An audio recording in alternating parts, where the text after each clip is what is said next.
Un des parcours les plus compliqués et sélectifs de la saison, surtout dans un cadre absolument magnifique. Le Mont d'Or, c'est vraiment un spectacle pour les yeux, autant pour les spectateurs en bord de piste que pour son paysage. Donc là, le feu à l'orange qui va passer au vert. Et c'est parti pour cette course du Mont d'Or.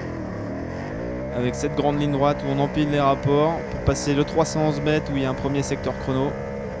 La petite ligne bleue, hop, qu'on vient de passer.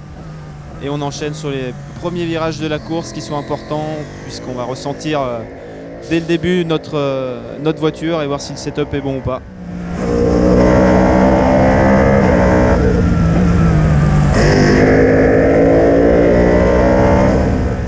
Donc là c'est toute une première partie assez technique, assez rapide.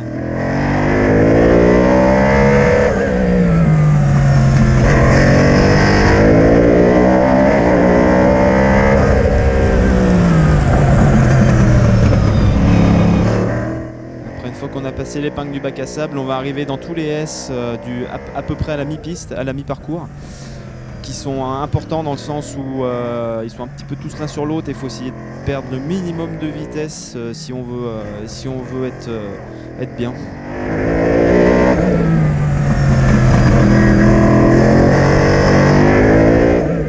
Là on sort de la partie la plus lente de la course.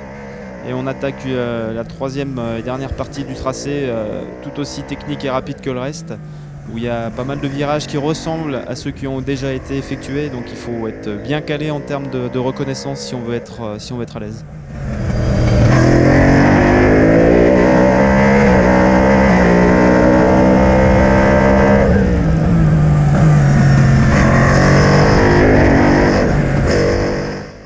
La remontée avant l'épingle de la carrière.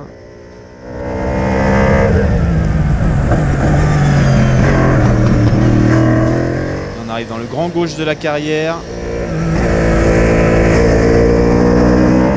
Et là, un point spectateur juste formidable pour voir la course.